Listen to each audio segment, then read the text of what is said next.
వదలరా.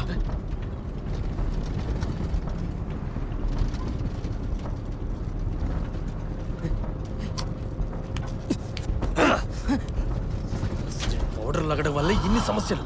నేను అప్పుడే చెప్పా, ఎవరు వినిపించుకోలేదు. మహేష్ గడు పౌడర్ తిరిగాడు, నన్నేడ్సేమంటావు? ఆ కొంక పోలీసులకు దొరికిపోయి ఉంటాడా? ఆడేం దొరకడం. అయితే తినేసేద్దాం. దించరా. వాళ్ళని కాపాడాలని చూస్తున్నా దీని మైండ్ మారుతోంది. కంబలకొండ ఫారెస్ట్ దగ్గర ఆగి దీని సంగతి చూద్దాం.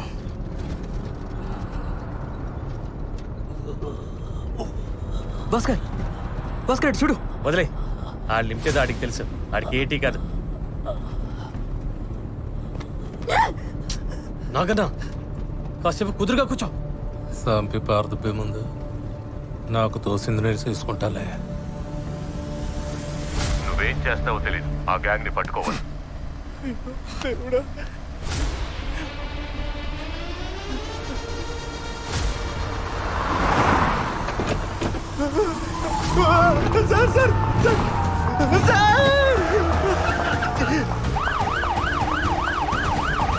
Anandapuram check post white Dzire ఒకటి ఇప్పుడు క్రాస్ అవుతుంది. వెంటనే రోడ్ బ్లాక్ చేయండి.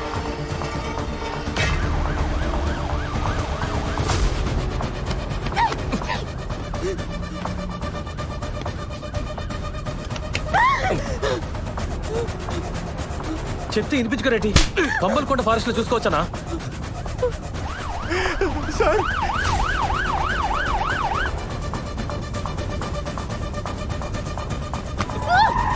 వదలన్నా.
అన్నా, అన్నీ పై దెబ్బలే.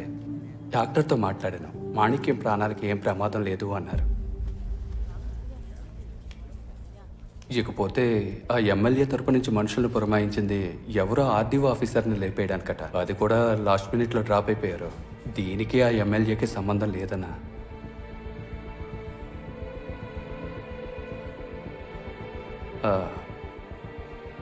అన్నా,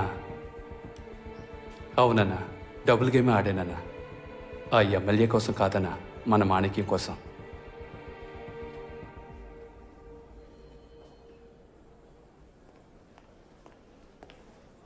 సార్, ఆ కిరాయి హంతుకుల గ్యాంగ్ నలుగురిలో ముగ్గురు చనిపోయారు. ఒకడు మాత్రం ఇంకా ప్రాణాలకు పోరాడుతున్నాడు.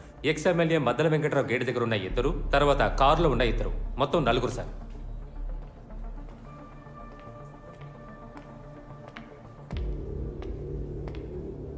మేడం, ఆ కారు డోర్ గనక ఓపెన్ అవ్వలేదంటే మీరు చనిపోయి ఉండేవారు.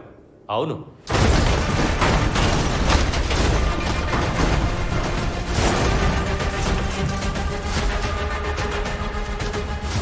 మీరిద్దరూ ఐ విట్నెస్. ఎప్పుడు పిలిచినా రావాలి. ఓకే? ఒక సంతకం పెట్టండి. సార్, ఆయన మిమ్మల్ని పిలుస్తున్నారు సార్. దాస్ సార్ చెప్పండి సార్. మీకు ఏమైనా డౌట్లు ఉన్నాయా? నాకు సంబంధించినంత వరకు ఇది పొలిటికల్ మర్డర్ లానే అనిపిస్తుంది సార్. జగదాంబ సెంటర్ పక్కన ఒక లాయర్ ఉన్నాడంట. వాడే వీళ్ళందరికీ ఏజెంట్ అని అంటున్నారు. వాడిని ఎంక్వైరీ చేయండి. ఇంట్లో ఇద్దరు ఓకే, కార్ బ్యాక్ సీట్లో ముగ్గురున్నారు కదా. ఒక చిన్నపిల్లాడు ఉన్నాడుగా. అప్పుడు మొత్తం ఐదుగురుగా. లేదే. లేదా? ఎప్పుడు ఇద్దరైతేనే షేరింగ్. మీరన్నట్టు ముగ్గురైతే సపరేట్ ట్రిప్ అవుతుంది. బ్యాక్ సీట్ లో ఇద్దరే కూర్చుని ఉన్నారు. ఇద్దరేనా? 1, 2, 3 కదా. జగదాంబ సెంటర్ దగ్గర. అవును.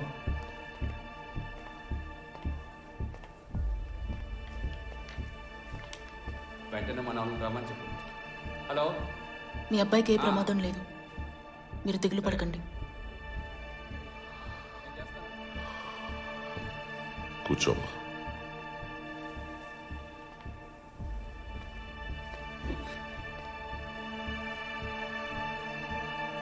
నీ పేరేంటి? జమున. మీ నాన్న ఏం చేస్తున్నారు? డ్రైవర్. ఇప్పుడు లేరు, చనిపోయారు. చంపేశారు.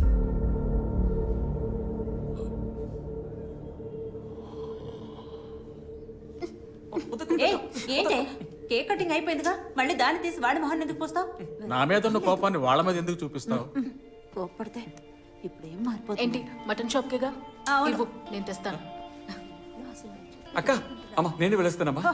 అక్క ఎలక్షన్లో కౌన్సిలర్ గానే నుంచుంటున్నాను, దానికి నీకెందుకు ఇంత భయం?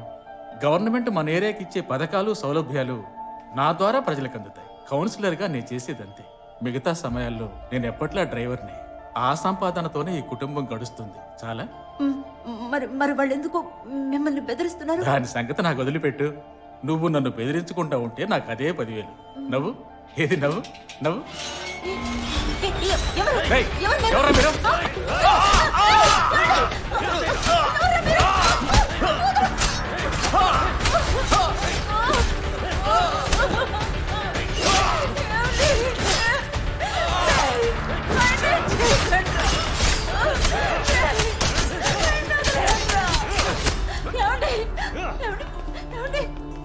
నన్ను చూడండి, ఏం మాట్లాడదు?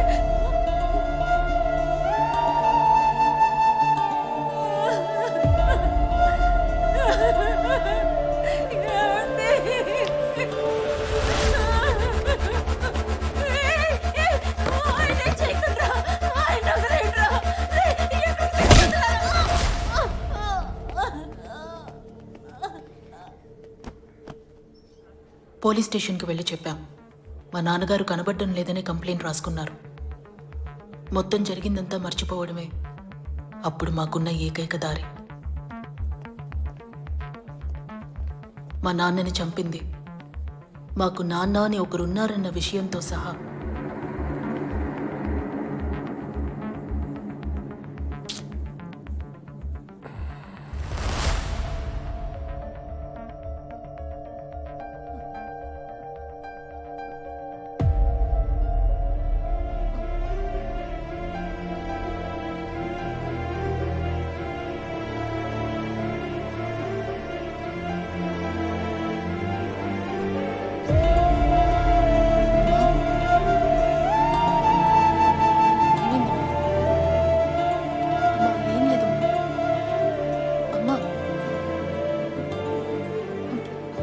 అమ్మా ఏం లేదు, కొంచెం రెస్ట్ తీసుకుంటే సరిపోతుంది. రా అమ్మా, ఏం లేదు, రామ్మా.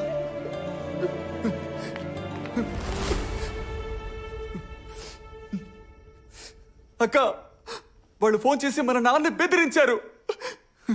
ఈ విషయం అందరికీ తెలిసింది, కానీ వాడిని మనం ఏమీ చేయలేం కదూ.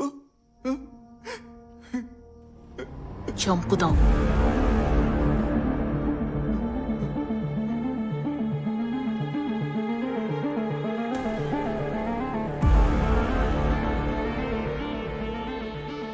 కొంచెం కొంచెంగా మా ఇల్లు మళ్ళీ మామూలు పరిస్థితికి మారింది.